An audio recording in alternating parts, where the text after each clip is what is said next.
Now we want to go on to earthquakes that have been rattling the Bay Area. Just 14 hours after a 4.5 magnitude quake rattled Pleasant Hill, a 4.7 struck near Hollister. Our Len Ramirez begins our team coverage from nearby San Juan Bautista.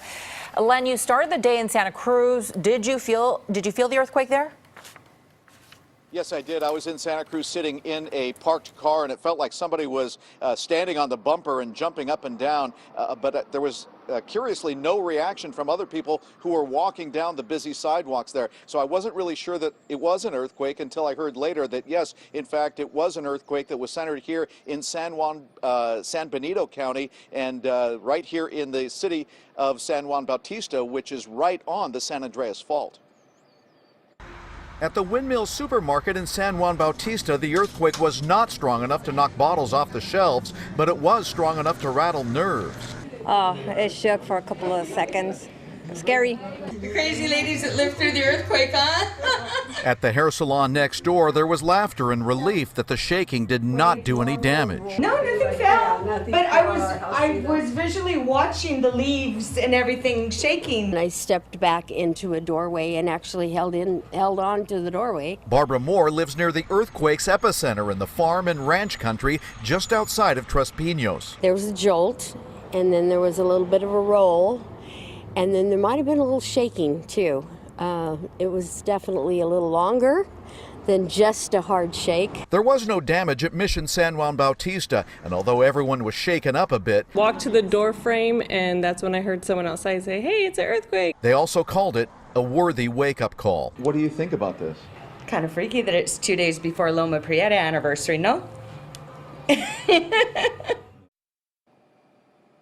And that is what a lot of people are saying around here because of the October 17th anniversary of the Loma Prieta earthquake. People are thinking about earthquakes and now experiencing them as well. Fortunately, this earthquake, as far as we have been able to tell, that there has been absolutely no damage from it, but just about everyone felt it. Reporting live in San Juan Bautista, Len Ramirez, KPI X5. And Len, as you and I were talking about earlier in the afternoon when we broke in with this earthquake story originally, these are all good reminders for people to be prepared. You were talking about your preparations, a generator, and so forth.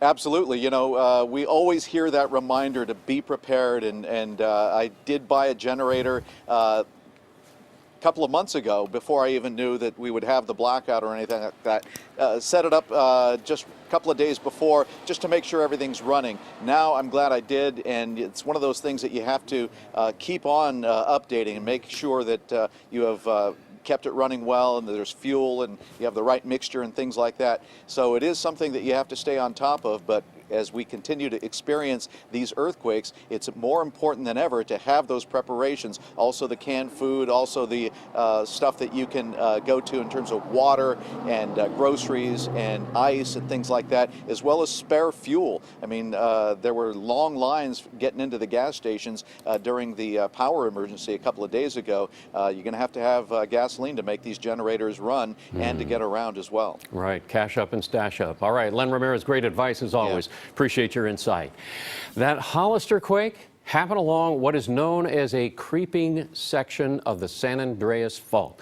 That means instead of breaking suddenly, those sections move steadily, releasing strain through regular, what they call microquakes. And despite their proximity in time, seismologists say today's quake was too far away to be related to yesterday's shaker in Pleasant Hill, struck on an unnamed fault line between the Concord and the Calaveras faults. The reason that it's unnamed is the fault doesn't make it up to the surface. Okay, so it's not that it's a new or unknown fault. It's just it doesn't have a name. And we're told the fact that so many people felt that quake, it had more to do with its size than the fault that it occurred on.